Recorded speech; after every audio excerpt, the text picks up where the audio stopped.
No, it's awesome. That's something that I really appreciated about joining them and just everything that he did that they did at the time. And so Valley Girl kind of got bigger. That's when we added Jake, because now it's like, oh my gosh, there's, before it was Riley and I playing guitars. We had a bass player Taylor, Jimmy on drums. It's like, okay, well now we have all these synth parts, and like Riley was going to go to just singing. Yeah. So it's like we brought Jake into the mix because it's like, okay, well we need more people playing instruments because like we need more of the wall of sound. Right. Give me twinkly shit. Exactly. And you can only backtrack so much before it's just like, oh come on, it's not that fun to watch anymore. Right. But no, it's that's kind of the conception of Valley Girl itself. We were in Grand Rapids for a while, and hit a lot of milestones down there, played a lot of big shows, released some albums. Yeah, so you hit a lot of those milestones in Grand Rapids, and obviously you've been living there since you were 13. That's your hometown. You've grown up with all these guys. So what prompted your move to Nashville, and like what I mean, obviously music brought you down here, but what was kind of that catalyst for it all?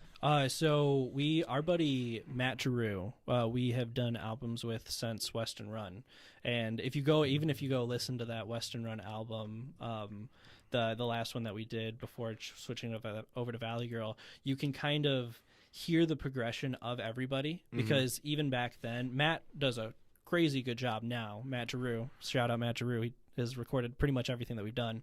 Back then, it's funny how even back then his like production and recording was like nowhere near where it is now. It's kind of so we had worked with him, and then he moved out to Nashville just maybe a year or two after we recorded that last Western Run album.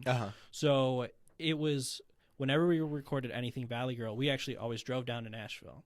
So we had been down here maybe 6 or 7 times visiting and recording before we made the move. Right. So it was always on our radar, just in the fact that like the guy that we work with, the guy that we know, we really enjoy recording with, like he's here.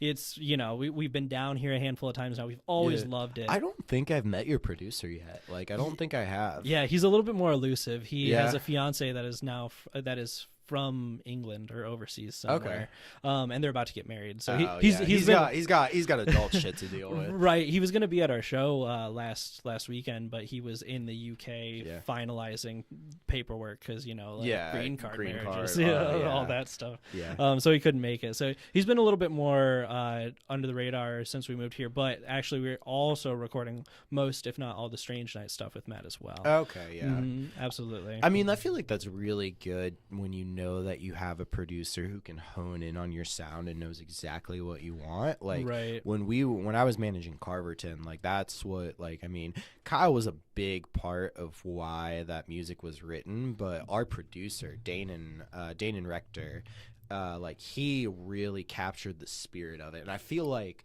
that's kind of the job of the producer, is like you can come to him with a body of work, and obviously producers songwrite and et cetera, but I feel like a good producer is able to breathe the spirit of your music into what you're playing.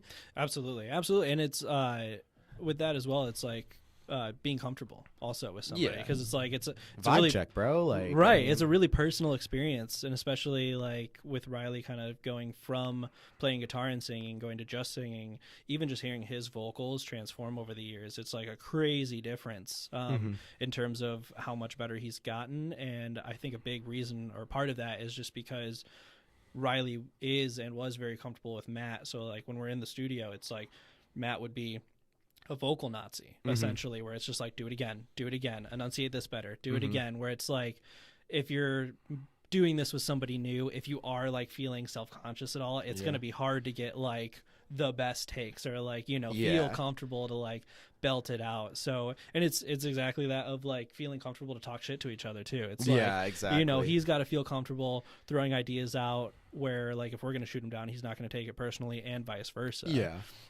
So and that's what we found in him. It's a big reason why we came down here too, is just because and now he's just gone and been elusive and going to England. Right, exactly.